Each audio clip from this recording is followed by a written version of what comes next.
آپ کے پاس موبائل ہے، ہر ایک کے ہاتھ میں، بچے کے ہاتھ میں، بڑے کے ہاتھ میں، اور مجھے حیرت ہوتی ہے سارے ہی اتنے مصروف ہو گئے کہ زندگی کا کوئی لمحہ اب اس قید سے خالی نہیں ہو سکتا. یعنی مجھے ذاتی طور پر فیل ہوتا ہے کہ میری ذات تو قیدی بن جاتی ہے جس وقت موبائل ہر وقت میرے ہاتھ میں ہوتا. موبائل نے ہمیں اس بری طرح سے زنجیروں میں جکڑ لیا، ایسی بیڑیاں ہمارے پاؤں میں ڈال دی، لگتا ہے موبائل کے بغیر زندگی نہیں گزر سکتی. ایک ریڈی والے کے پاس بھی موبائل ہونا ضروری ہے کیونکہ ظاہر ہے اس کے گاہک اس سے کانٹیکٹ کرتے ہیں، اور ایک سویپر کے پاس بھی ہونا ضروری ہے کیونکہ اسے بھی کسی نہ کسی کے گھر میں پہنچنا ہے.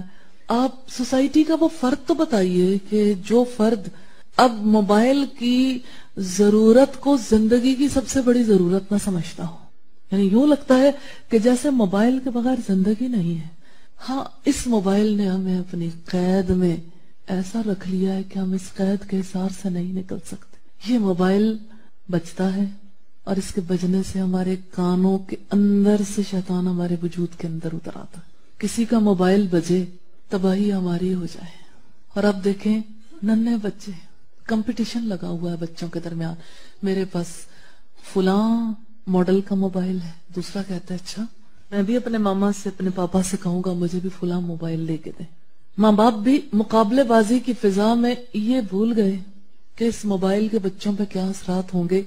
بچوں کے کمپٹیشنز ہیں، موبائل لڑکے کے ہاتھ میں بھی ہے، لڑکی کے ہاتھ میں بھی ہے، جہاں جی چاہے موبائل کا یوز ہوتا ہے.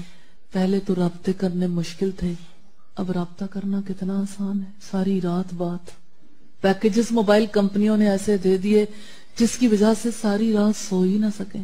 ماں باپ سو جائیں، بچے ساری رات آپس میں بات کرتے رہیں اور یہ بھول جائیں ہم کون ہیں، کہاں سے آئے ہیں، ہماری زندگی کا کیا مقصد ہے، کیا ہمارا لیول اور حیوانوں کا لیول مختلف ہے. لہذا اپنے بچوں کے ہاتھوں سے موبائل یا لے لیجئے یا اس پر کڑی نظر رکھیں. کڑی نظر رکھنے والے بچا نہیں سکتے، سوال ہی پیدا نہیں ہوتا کہ بچا سکیں. اب دیکھیں جیسے میڈیسنز ہوتی ہیں نا، میڈیسنز پہ لکھا ہوتا ہے کہ اسے بچوں کی پہنچ سے دور رکھیں، تیزاب ہے یا مختلف چیزیں بچوں کی پہنچ سے دور رکھیں.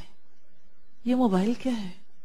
یہ بھی تو مہلک ہتھیار ہی ہے نا، جو ہماری عقلوں کو کس طرح سے خراب کرتا چلا جا رہا ہے، غافل کرتا چلا جا رہا ہے. مجھے آپ یہ بتائیے، مثلا فرض کریں ہم میں سے اکثر افراد اگر موبائل کا استعمال ترک بھی کر دیں، کیا فرق پڑ جائے گا؟